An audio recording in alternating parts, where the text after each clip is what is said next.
We are now going to think about some different ways of visualizing electric potential.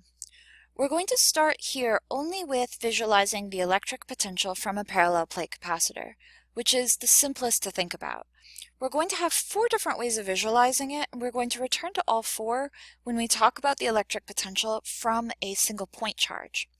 Now, each of these has its own value, either in terms of the information you get from it, how easy it is to draw, and so different situations are going to suggest that you use a different type of these. So there's 4 choices. You don't have to draw all 4, but you might find that one makes more sense than another in a given situation. So the first is simply graphing potential versus position. Note that this is a one-dimensional graph, and all of our problems are inherently 3-dimensional. So that's one of the limitations of this.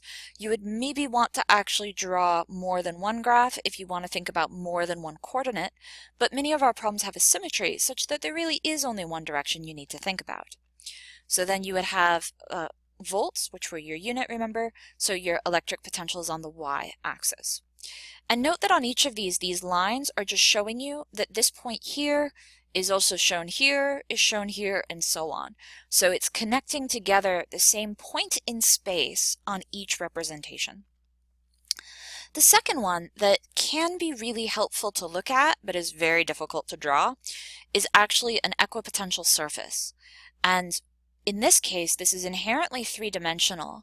And you notice that these outer ones are the plates. These inner ones are mathematical surfaces. So there's not literally something there, but the idea is that every point on that surface has the exact same potential. Equa meaning same. I'm also frequently going to talk about equipotential lines, which is what you're going to see if you looked at these from an edge-on view.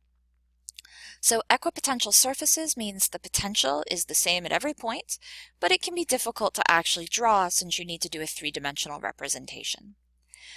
Now, the simpler version, which is very similar to an equipotential surface representation, is a contour map. And I would refer to these as equipotential lines. So it's effectively an edge-on view of your equipotential surfaces. So every point on your equipotential line has the same electric potential. The other thing is that you want your spacing to be pretty equal. You see for your equipotential surfaces that it's 0, 0.5, 1, 1.5, and you have the exact same spacing here. It's the same scenario. So when I say that you want them to be equally spaced, I don't mean literally in space, but in terms of voltage. So as these lines get closer and farther away, that's actually telling you how quickly the electric potential is changing, and that's going to be a really useful quantity, as we soon will see as we connect this with electric field.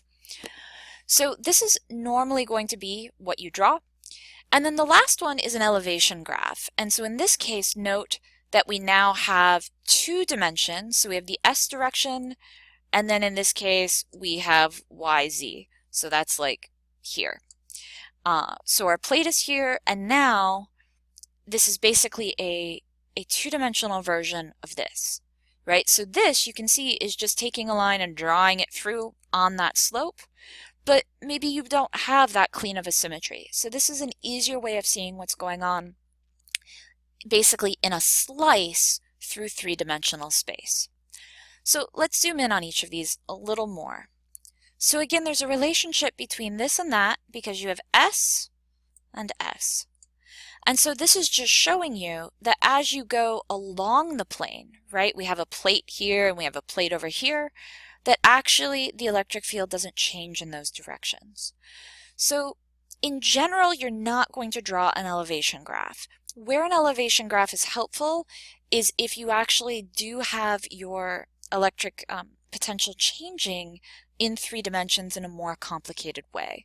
This is going to be most helpful when we look at dipoles and when we look at point charges. It's really hard to draw, but when you look at it in the book, it might make more sense. So in general, you're going to be creating yourself these potential graphs, and you can think of that as basically drawing a line through this elevation graph, where then, let me switch colors, along the surface, right, is literally what you've drawn here. So this is a simplified version of that, so this is what you should expect to try to draw yourself. Again, the equipotential surfaces and then the contour plot is again related, where this is really an edge-on view of that.